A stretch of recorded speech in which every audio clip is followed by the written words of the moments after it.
Then you hit the downhills and you're like, whoo, let's get pitted. And you just hit stuff. You're just hitting these walls, these turns, dropping in here and there. It can be a lot of fun. We can wander our way over, because this is Wandering Ways. What's Bigfoot possibility?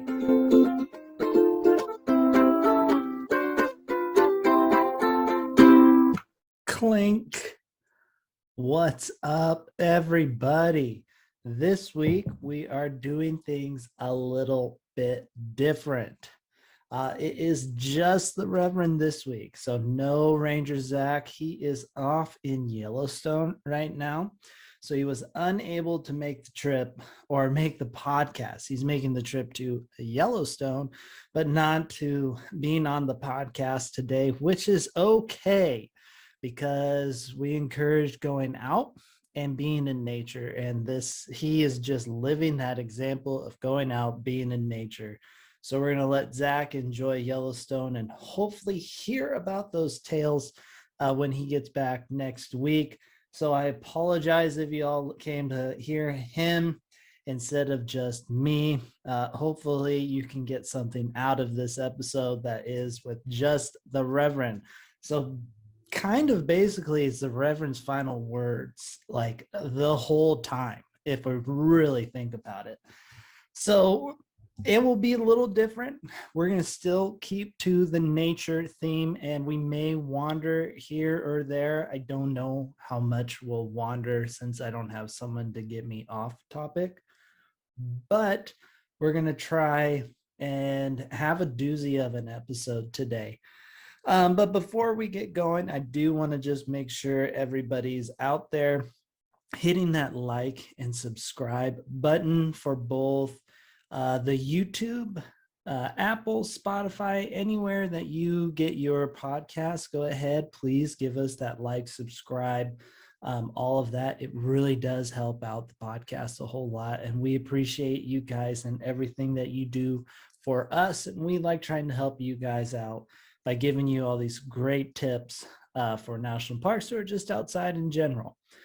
Before we keep going, remember the Instagram for the podcast is Wandering Ways Podcast, Wandering_Ways_podcast. So please go check that the Instagram out there for the podcast. You'll see when the podcast episodes come up. And if we do any other fun stuff, that's the first place to check. So make sure you guys are following the podcast. Make sure you check out Zach's Instagrams, the Rougarou. He's doing things with his car there. So it's always more fun to do there. If you're into the cars and stuff, he's got a great adventure vehicle, Bigfoot research vehicle, whatever you want to call it. He's got it. So check out the Rougarou. Also, make sure to check out my Instagram, Reverend Marcus. That's the Instagram. The Twitter, you can check out my Twitter. It's a little bit different than like the nature themed, but the Twitter is also Reverend Marcus. There's a lot of fun stuff there. More fitness and sports related on the Twitter. The Instagram for Reverend Marcus is fitness and nature oriented. So it fits well with today's podcast. And then also make sure to check out my website, theunathletictrainer.com. That's where you can stay up to date on all things health and fitness oriented when it comes to the Reverend's words of wisdom in the health field.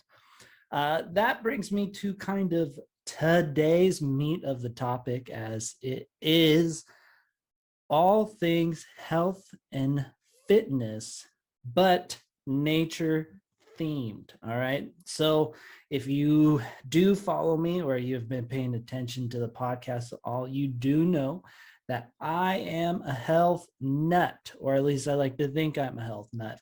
I have been on a health journey for a while, and I do got to say, a lot of my friends call me the hippie one, because a lot of my health and fitness things do come across as a little bit hippy dippy.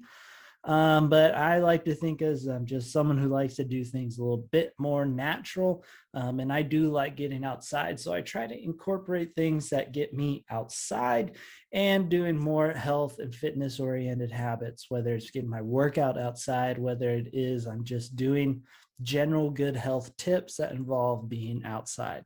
So today is all things that I'm going to go through some of the big things that I think are huge that can be super important in improving your health and well-being that do incorporate getting outside. You do have to get outside for most of these. There are ways to hack them indoors, but if you want the real source, and oftentimes the cheaper source, is to just get outside and do it. So we're going to start off with those. And the first being in this healthy habit is grounding and or earthing. I have talked about this many a times on the podcast, and I have even encouraged you guys to check out the documentary Earthing that is on YouTube for free. So please, if you haven't checked it out and you're interested, make sure you do check out Earthing documentary on YouTube, and you'll find it there. It's free. You don't have to pay anything to view it. So it's worth the watch anyway. But for anybody that is confused on what earthing or grounding is, it is essentially just going and connecting with the earth, and it has some more do with electrical charges. So what do I mean by that? So us humans, other animals create electrical charge too, but we're going to be just talking humans. We create an electrical charge, which makes sense. If you understand our nervous system, we're basically one big electrical grid. Okay. But the issue is we do not have a grounding outlet because we have invented these awesome things called shoes. But what do shoes have? They have rubber soles. And if you have ever experienced electricity and rubber's not an insulator, so it's not going to let that charge go. So we just kind of hold on to this charge and it has nowhere to go. And if we get too much of this charge, we start to create kind of like a chronic inflammatory response. Okay, if you're following the health world, you've probably heard about this chronic inflammation. It's kind of been the buzzword, the buzz news for a while in the health and wellness is how can I mitigate my chronic inflammation, right? There's foods that make you chronically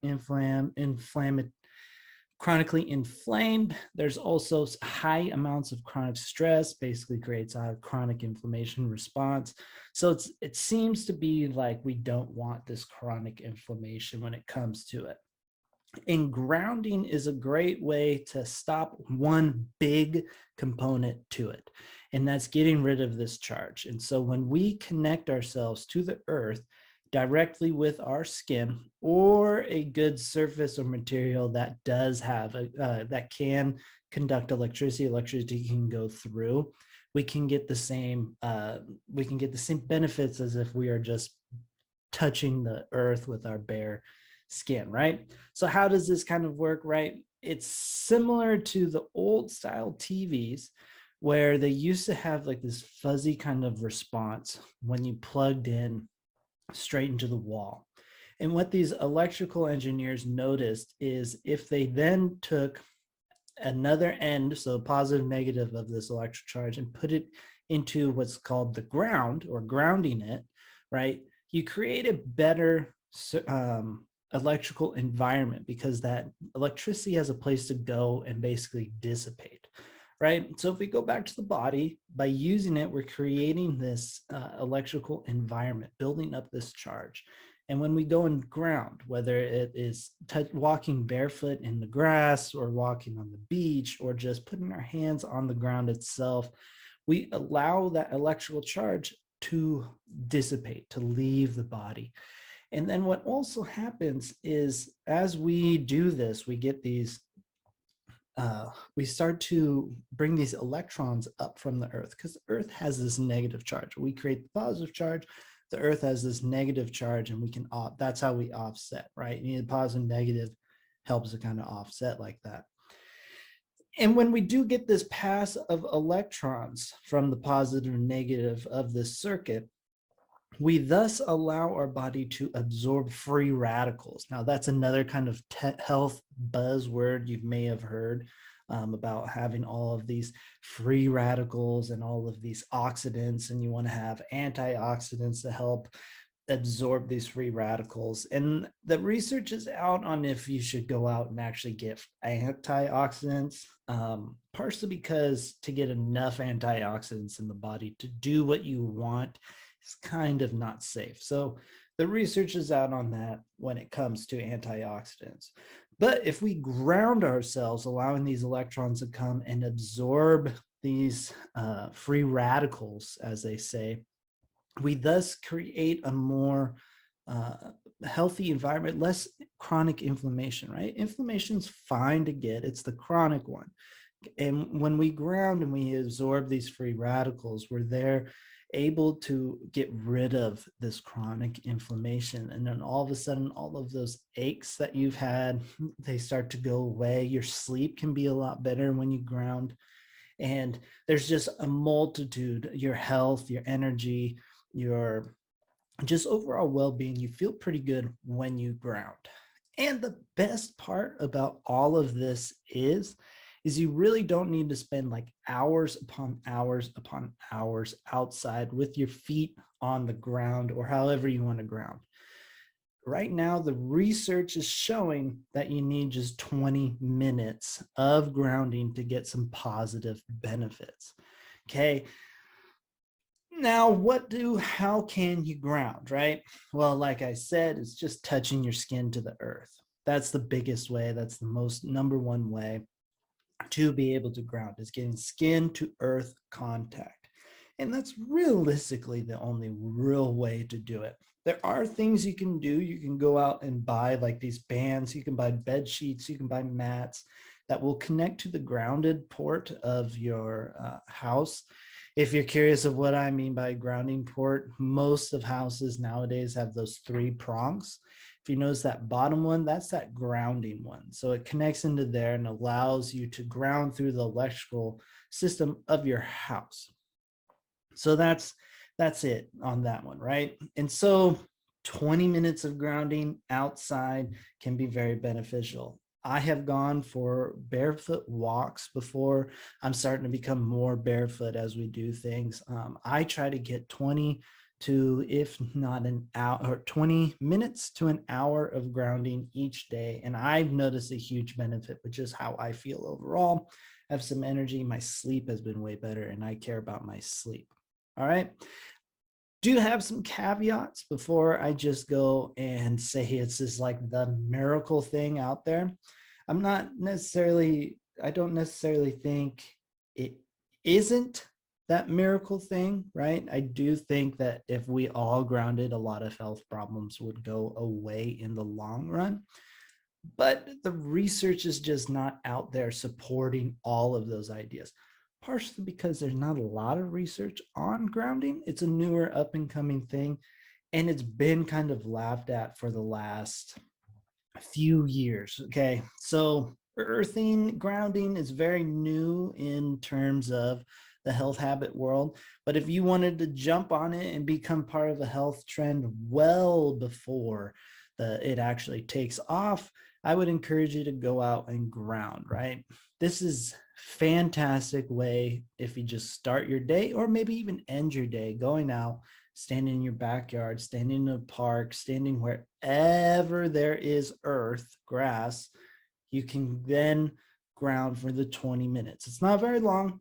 So that's why it's one of my number one things that I encourage to everybody, is to make sure you go out and try some grounding. Okay. That is the first healthy tip that I have that involves getting outside, right? Everything today on these health tips have been generated to get you outside, right? Because we are a nature podcast. We want you to do healthy habits that involve being in nature. Grounding is one of them. The other one is seeing light, and I mean natural light. There are a multitude of benefits in controlling your circadian rhythm when you can get out and watch some natural light. Now, what do I mean by natural light? I mean that big fireball in the sky that we call the sun, right? And what do I mean by managing my circadian rhythm or your circadian rhythm? I mean, this helps your body understand what time of day it is. We have this cycle or this clock in our head called circadian rhythm, the circadian clock. We have a bunch of other clocks, but that's a different kind of conversation. This is just the circadian clock or circadian rhythm. You may have heard about this when it comes to sleep, right? As we get to a certain point, we start to get into like a drowsy kind of lackadaisical. That's when we're at a low in our circadian rhythms. We'll have points where we get very energetic and all of that, and we'll have lows. That's the cycle that we get. And a lot of it has to do with sunlight, is how our body knows when we need to have, or how we manage these peaks and valleys. If we don't get sunlight at all, our body gets thrown for a loop, and then there's a cascade of events that happen that aren't healthy for ourselves and our body in the long run. Most of it centering around sleep. So this is a big one to help us get good, solid sleep. So best way to do this, right, is to wake up and go look out and watch the sun rise if you're up early enough, or at least just get out and have your cup of coffee outside on your deck or outside on your front porch, or open up a window to just allow that sunlight to come in. It does, windows don't affect that sunlight enough with the waves, so you're going to be doing well enough if you just opened up that sunlight, because maybe it's a wee bit cold in the mornings. This winter times like it is right now, it can be very cold, so I understand maybe not going outside right now. But in the spring, summer, and early fall, when it is a little bit warmer, it could be nice to go out and get some sunlight, right? You can even double this up with your grounding, right? Go on outside, put your feet in the grass and watch that sunrise come up. You've just hit two birds, one stone, and you can see a multitude of benefits come your way from doing these. Getting that a good circadian rhythm is huge, right? And seeing that natural sunlight in the morning, while it is super important and that will do a lot of benefit for you, you can also say the same about not seeing sunlight in the latter parts of the day. Okay. And what do I mean by not getting that sunlight or light in general? So the sun goes down because we live on this rotation, and we are rotating, circling the earth, the sun, all of that. Our earth's on rotation, we're orbiting the sun, all of that, right? So there's points of what we all know as night or no light. Okay. And when we get to these points, our body, if we are in tune with this circadian rhythm, will actually knows without really having, like, it doesn't, your body doesn't know it's 7 at night, but your body does know that it's getting close to sleep, right? That's when we start putting off that melatonin, and melatonin then makes us drowsy and we fall asleep. All right, melatonin makes us fall asleep. It doesn't keep us asleep. There's a whole nother chemicals that help us stay asleep, but melatonin helps us get to sleep. And if we don't get rid of the light in the evening, then we tend to stay awake. You hear a ton of people like, oh man, I'm watching Netflix as I fall asleep and I just can't fall asleep because the show's so interesting. Could be that the show is very interesting. If you're watching a show that you like, you're going to be in tune to that show and you're not going to fall asleep. But the other thing is, you hear tons of people will put on something that have background noise and that light, and they just still can't quite fall asleep. Okay. And that's because of that light. Now, you have probably heard of blue light, and it's all about the blue light that's causing the melatonin to not be produced. And there's some truth to that, right? It is very important, but the blue light itself isn't really doing enough of that to your body and reducing that melatonin. It's it's just kind of light in general that does it. And they're, depending on who you talk to, there'll be a lot of people that say eliminating one ray of light from your eyes is not very good for you. And when I mean rays of light, we have different, there's red light, there's green light, there's blue, right? The main colors, they have different wavelengths, and blue light being one of them. And there's a lot of people that will say that, you're not doing your body any good if you get rid of the blue light. So having blue light blockers of any kind is not good for you. There's also a multitude of people that will say you're not doing enough, right? If you're putting them on in the evening, your body, you don't want blue light at this time anyway, so it kind of, there's no bad health effects in that. You're getting a lot because that melatonin is being produced and you're able to fall asleep, and it will help you out real well. Okay, that's that second habit is light. I know I went through that one kind of fast, and honestly, there's a lot more to light, but getting light early is probably the biggest thing. I'll tell you how I do this. If I can't get outside, oftentimes because I wake up and it's still dark out, I wake up pretty dang early.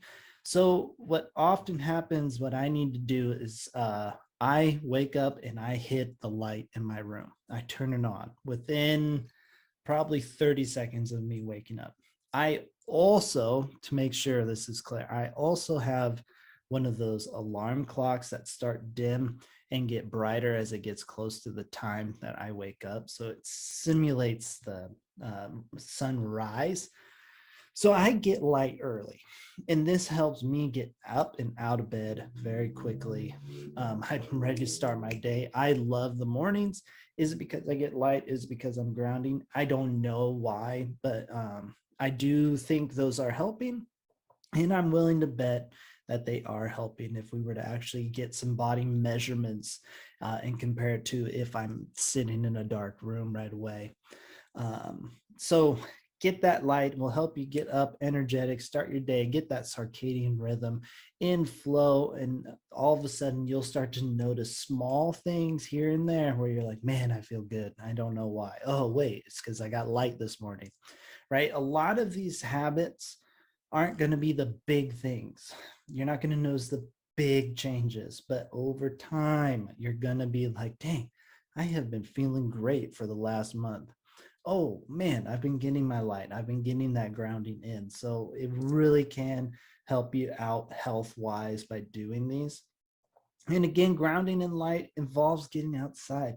In the spring, in the summer, you can go on a nice morning walk. Do it barefoot. You're grounding, you're outside, you're moving, you're getting that light. It's fantastic. If you have a dog, take him out for a morning walk. That's a great way to get that light in, and you're kind of moving around. You're starting your day. So moving on to the kind of next kind of habit, and this one isn't necessarily one to do like all the time. I mean, you should try to do it as much as you can, but this one is more to help you and your eyes kind of relax, right? So I talked about eyes with the light and how important it is for our eyes to get some light. Now I'm going to talk about looking off into the distance, right? Or panoramic viewing. If you may have noticed, if you've ever gone and looked at sunsets off in the distance, or you get up high and you get those huge mountain landscapes or those huge prairie landscapes, and you kind of get this like relaxing kind of feeling, right? That actually, there's a physiological response that explains this. And it has to do with the eye lens. Okay. When we're close up looking, whether it's a book, tablet, laptop, phone, whatnot, we have to engage this lens in order to, make it so we can read. Now, people have problems with this, and that's why we have glasses, is to help kind of get the clarity for it. That can be very straining. You ever feel like at the end of the day, you're just kind of like your eyes are very strained? It's because you've been looking at a lot of things close up within this very close environment. And then if you were to actually go and just stare off into the distance, far distance, and not focus in on one point, but actually allow yourself to look or try and see everything. So, what do I mean by everything? I mean, if you were to take the two farthest points in you off to the sides, you can see both of those while staring ahead. So you kind of get this whole grand picture without focusing in on one point. And you may notice that there's that relaxing feeling. And it's because those lenses actually get to relax a little bit. And you're sitting, standing, whatever. And that's what creates that relax, that moment when you're out looking in the distance. And they're pretty for one thing, so it's worth going out and looking at it. But two, being able to relax those eyes can help your eyesight out in the long run. It will help you not get that degenerative eyesight. As you get older, you got to get glasses. If you take care of your eyes when you're young, you don't have to worry about glasses or eyesight problems in the future. And allowing yourself to get that panoramic is very relaxing. It can help you de-stress, right? As your muscles relax as you look, your eyes relax. That's going to create a nice de-stress of the whole body for you. And that's going to help you fall asleep. Sleep is becoming a recurring theme today, but I really don't mean it to be that big of a topic. It just is super important. And a lot of these habits help you sleep. And if you get better sleep, you're better in the long run. So if you don't snooze, you lose. So take care of your sleep, everybody. Whether you want to try these habits or not to help you improve your sleep is one thing. But these habits, again, are helping you get outside. The looking at the distances is those sunsets. It's those mountain views. One example of looking in the distance and how much it does actually help your eyes and your brain, because your eyes are basically the only part of your brain that touches the outside world. Slow that down for a bit and think about it, as your eyes are connected to your brain through nerves, right? Nerve, eyeball, brain, or brain, eyeball, nerve, brain, nerve, eyeball. Your eyes are basically your brain on the outside, or partial, because your eye does go inside your body a little bit. But say you had a concussion, right? I work in the sports medicine world. I deal with concussions a lot. I actually early on ask a lot of my athletes to go and watch a sunset. Go and just stare off into the distance. Why do I have them do that? Right? It relaxes that muscle of the lens. So therefore their eyes aren't straining, allowing their brain to heal. They're outside kind of engaging in some fresh air. They're not in any of those like LED light environments. They're able to shut their brain off and let it recover. And they're relaxing their brain when they look off into the distance because it's not focusing. So it's allowing that brain to chill out and heal coming from a concussion. I've seen a lot of positive effects with getting my athletes feeling better quicker from a concussion. Does that shorten their timeline up? That's person to person, concussion and concussion. That's a whole different topic and a whole different podcast. But I've seen some big benefits in helping that brain relax and heal by looking off in the distance at that sunlight, letting that brain relax, letting those eyes relax, just letting the body chill out. Looking off in the distance is a great way to make this happen. Okay, going into my last healthy habit before I jump into things you can do outside that are very health and fitness oriented, that aren't really habits, but more of like getting fit type of deal, is cold plunge or the polar plunge, right? Ice baths have been getting a lot of hoopla right now, whether it is in the sports world where everybody's talking about that recovery after a hard workout, jumping in those ice baths. You hear people screaming and whatnot when they jump in, to the crazy biohackers that are out there just ice bathing like every day in the morning. Wim Hof, if you know who that crazy guy is, He's a big time ice bather, 60 minutes in the cold, doing his breathing. If you don't know who Wim Hof is, I encourage you to check him out. He is worth a deep dive one day if you're bored to just see something entertaining, because he is a goofy guy, but he's really kind of entertaining to watch. And buyer beware when you watch it, right? You're going to see he's going to claim a lot of stuff with his breathing and ice bath. There's a lot to it, but there are better ways and smarter ways, in my opinion, to get those same benefits and do similar things without being as crazy as old Wim Hof. But ice baths are getting it, right? We're shocking that body. We're creating an acute stress response early on. We're getting that body going. There's been a lot of positives shown with getting that immune system going, getting that stress response, and just experiencing something that's difficult. That can be very beneficial for our body in general and getting that going.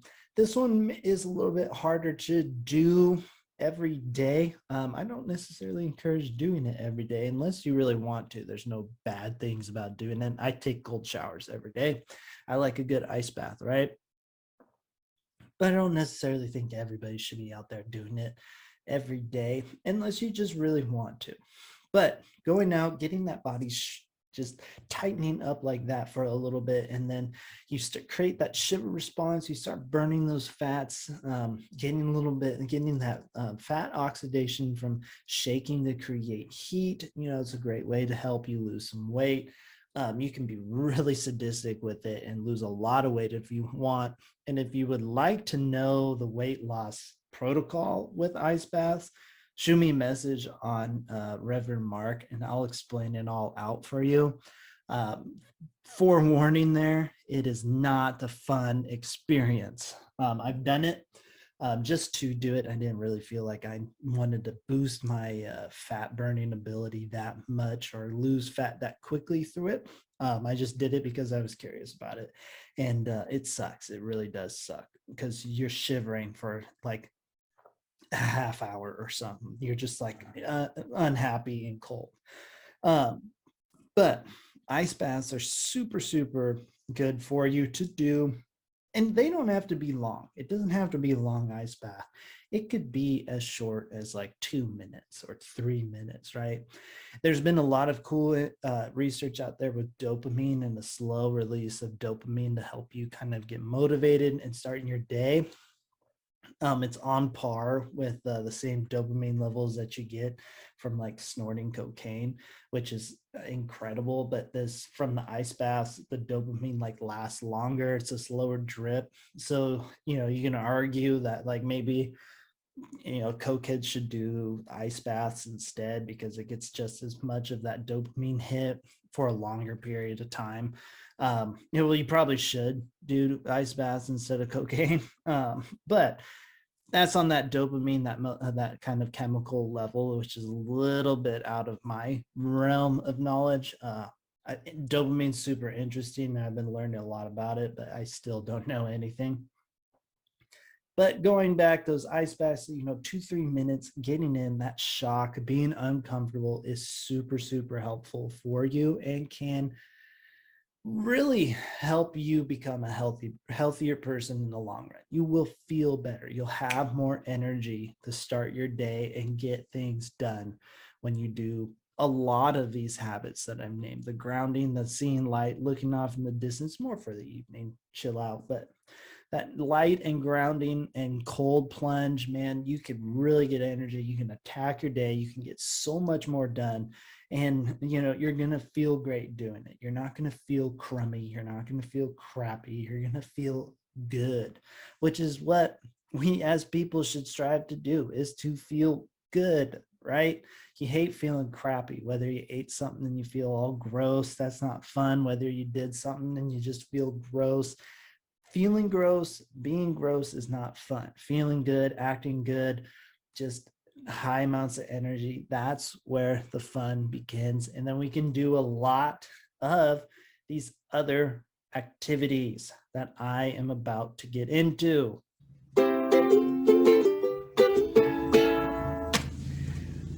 Thank you, Wanderers, for checking us out. Make sure that you are hitting that like button, that subscribe button, leaving us a review on the iTunes, on the Spotify's, or wherever that you are checking out this podcast today. We really appreciate it. Any kind of feedback, we love it. Make sure to check out the YouTube so you can see our beautiful faces instead of just listening to those beautiful voices. But hit the like and subscribe button there too to see all of the fun Wandering Ways stuff. Yeah, on the YouTube too. Make sure to check out those videos like Mark's amazing 30-day road trip where he lived out of the back of a Jeep. And if you want to commemorate it, go ahead and pick yourself up that Wandering Ways swag. In the Linktree bio, click the swag button. If you're just on YouTube or Google or some sort of thing, go teespring.com/wandering ways. You'll find us. You'll find socks. You'll find shirts. You'll find whatever you want to put our logo on, and you can have it for sure. And maybe you only like one of the Wandering Ways team members here, and you want to check out maybe just me personally, because obviously I might be the better one. Check me out, Reverend Marcus, on the Instagram, on the Twitter. I got some fun stuff there. Hey, and you might be into Jeeps. You could check out my Jeep, the Rougarou. You might be into adventures. Check out Zach of Wandering Ways. Who knows? You can find it all with us at Wandering Ways, the nature podcast. Yeah, let's keep wandering on. All right, so I talked about some of the habits that you can do that involve getting outside, right? All of those habits I named earlier are stuff that you can do while out in nature, and I encourage you to do them while you're out in nature. Those habits could be a way to get you outside more too, which if that is the case, that's awesome. That's what we're trying to do here. But now we're going to go into things you can do outside activity-wise that will be a little bit more beneficial for your health, right? So again, being the Reverend Marcus or the Reverend of Rehab, right? I try to do all of my workouts and all of my like activity outside. If you have followed along with the podcast, you probably know some of my favorite activities being biking or running, right? I'm going to start with running, right? With it being trail running, or in reality, you can do some pavement if you have a nice park. Again, we don't discriminate against the park. We just encourage you to go out and enjoy a park. Some parks have some nice paved trails that you can run along, and they are amazing to do. I've done a few of them. You can just go off and find some random trails and run on those. A lot of hiking trails can be turned into trail running as well. But the main gist of it is you're running outside, right? Trail running.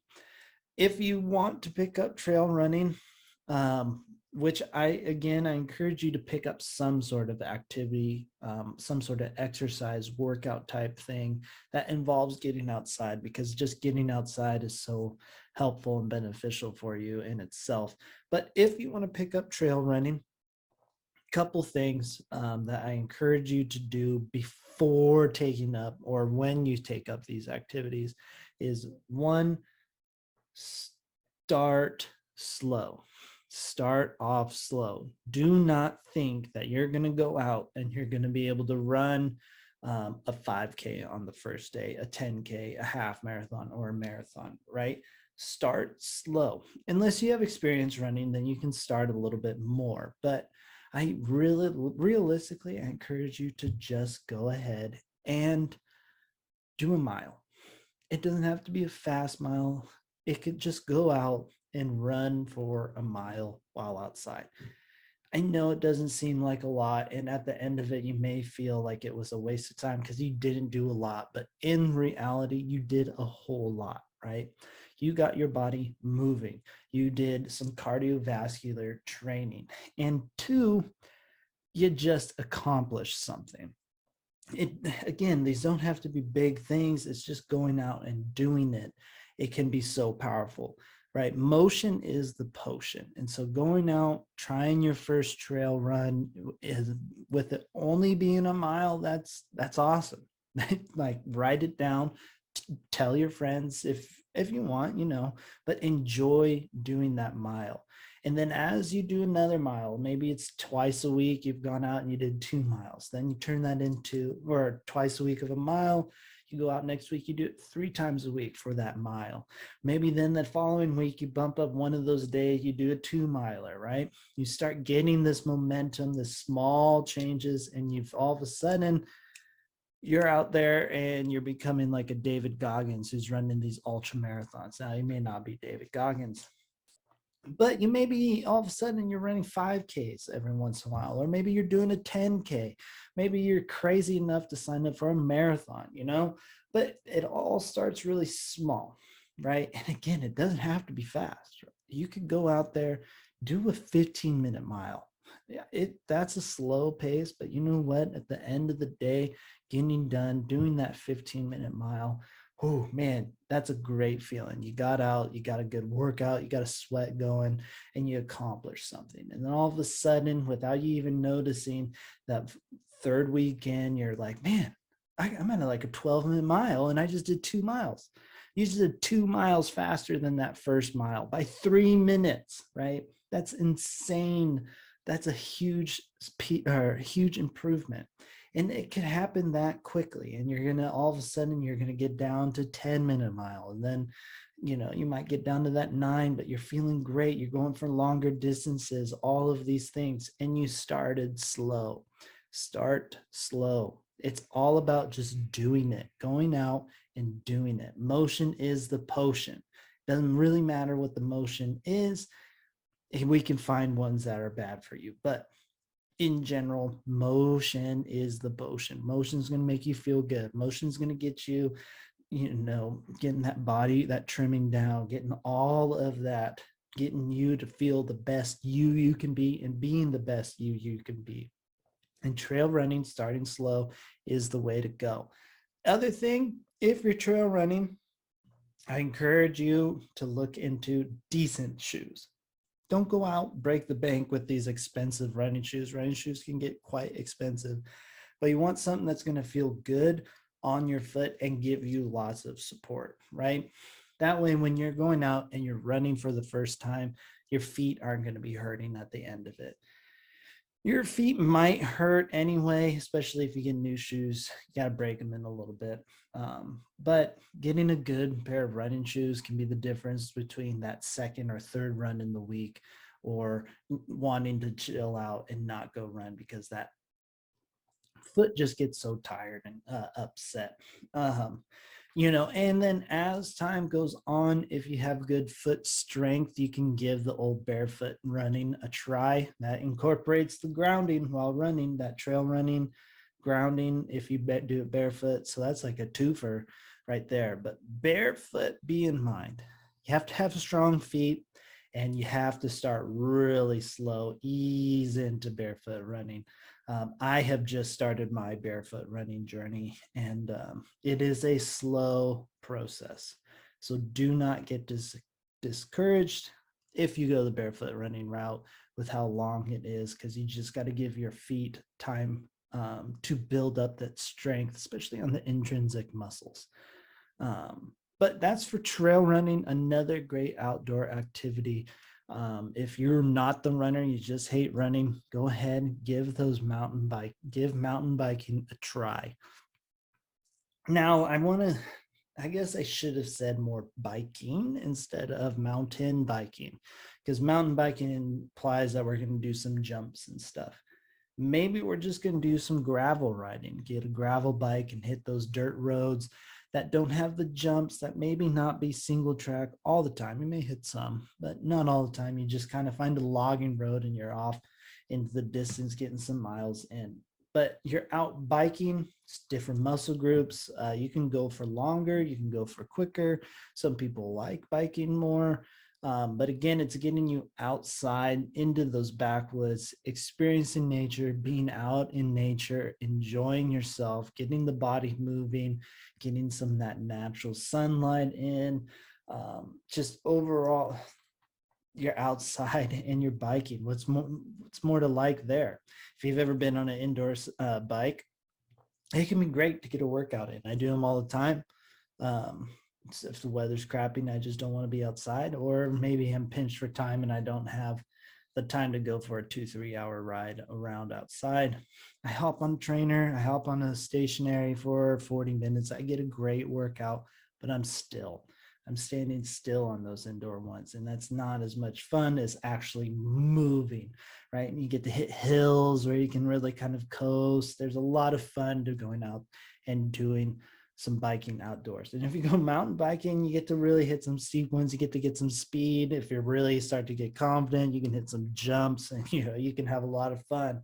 I did mountain biking when I was in Humboldt, and I was trash at it. I mean, god awful, but I had a blast. I started going once a week, and then all of a sudden it turned into like twice a week. And then I was just like, all right, when can we go again? I was hitting the trails in those redwoods. I never hit any jumps because I'm not that good, but it did drop into some steep ones, which was a lot of fun. And then I could see I could hit turns faster. It was a great workout because you got to get up the hill too, which you just chugging. You're like, why did I come? Then you hit the downhills and you're like, whoo, let's get pitted. And you just hit stuff. You're just hitting these walls, these turns, dropping in here and there. It can be a lot of fun to go mountain biking. And I encourage everybody to give biking of some sort a try. Outside of the cost of a bike, it's pretty easy to get into. You just got to find a trail and go. So give it a shot, biking or running. Or the obvious one, saving probably the best activity to do for last, and it's hiking, right? That's essentially walking outdoors. We give it a fancy name of hiking, but it's walking. Just maybe involves more uphill than like a average walk around the block or through the neighborhood. Maybe some roots or something, some mud. That's really the difference between hiking and walking around your block, right? But walking is fantastic for you. We as people do not give walking enough credit, right? Going out for a 40-minute walk and a 60-minute walk, over time, you're going to notice huge benefits. If that's the only thing you did after listening to this podcast was go out and walk, let's just even go a mile every day of walking, you will, at the end of the month, notice a huge difference in how you feel. Maybe you're trying to lose a lot of weight, then you will drop pounds fast just by walking. And going out and hiking is amazing. I mean, we talk about hiking all the time. I think hiking was my number one choice for outdoor activities. If it wasn't, I know it was in my top 5 because it is incredible, right? And you can do a lot of epic things while walking. You really, really can. Like you can climb a mountain. That's hiking. We call it climbing, but essentially it's hiking unless it's technical. You can go see these incredible peaks. You can accomplish amazing things. There is, I've talked about this guy before, Colin O'Brady. He does a whole like contest where all it is you hike up a hill, you get a lift down, hike up a hill, lift down, and it's the height of Everest. Basically, you do the elevation climb of Everest. I can't remember what they call this, and maybe I'll look it up right now, but it's called whatever the actual elevation of Everest is. So what's the height of Everest here? So, but like I've been saying though, it is so 29,032. They have a whole contest named 29,032, 29,300 feet. That's how much you climb. And it's all about, Colin talks about what's your Everest? What's your Everest? What's your peak? What are you trying to accomplish? Now, this is literally just hiking up and down like a ski lift, or hiking up and getting a ride down a ski lift, but you get to the top of Everest. Not everybody can get to Mount Everest itself, but it doesn't mean everybody can't do the height of Everest. So if you're interested, check those out. It's something I've looked into doing. I think it would be a doozy. I think it would be a blast to do as well. But it's all it is walking or hiking, and that's incredibly good for you. It gets you outside, your body's moving, it's less taxing than biking, it's less taxing than running, and I think we can all do it.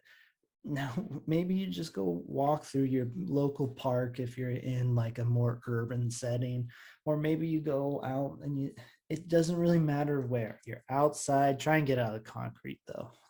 But you're outside and you're walking, enjoying nature. Go at whatever pace you want, go for whatever distance you want, but go out, give it a shot. Those are those three things. They're probably the easiest to do. You can go out and you can rock climb, you can canoe, kayak, whitewater.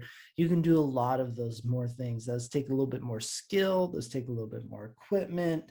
They can be a little unnerving to do. Still a blast to do and have a lot of positive health benefits of doing those kind of things. It's exercise, it's activity. So it's really hard to go wrong with a lot of those. But running, biking, hiking, when it comes to basic outdoor activities that can be beneficial for your health, it's those three in reality. Start with those three and start doing others. If you really start to gain momentum, you try something new. I would encourage you to start with those three and start small. Like I said, it doesn't have to be big the first time. It can be tempting, but if you start small and just do it, try and do a little bit each day if you can, you're going to see momentum hit and you're going to start noticing these small different changes and you're going to feel fantastic. A lot of these activities too, for those families out there, you can do with family, right? Grounding, you can ground with the family.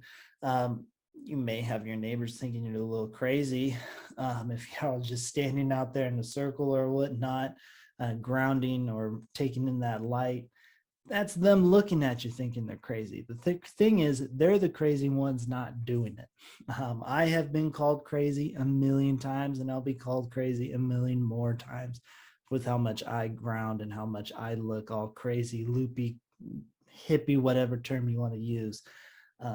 It's because I'm out there doing these things. I jump in the cold baths. I was home seeing my parents and they were joking to me about hopping in cold water. And I said, you know what? I feel great. Takes me 5 to 15 minutes. Nowadays, I try to do like 20 minutes of ice bath. But I do all of these things. I feel fantastic.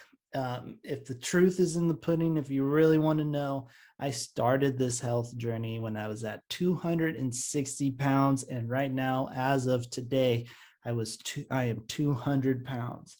The other thing is I plateaued at about 225 for the longest time. And then I learned about grounding and I learned about cold baths and I dropped 25 pounds in probably a month. And I've been able to stay there.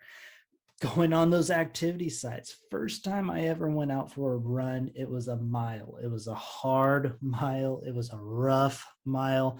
And I wanted to give up on running altogether. And it wasn't anything crazy. I just went and I did it. And then a week later, I did it again. And now I'm running pretty much anywhere from 10 kilometers to 20 kilometers a week. And I have hopes and dreams of running a marathon this summer. I'm hoping to announce that kind of thing coming up here soon, which actually is a great time to transition into the final words. Again, we don't have Rangers Zach. This would be probably a good time for him to come in because you guys are probably sick of listening to me talk today. But Reverend's final words of wisdom here today is start small. Motion is the potion. It's pretty simple, but go out, give these things a try. They don't have to be long.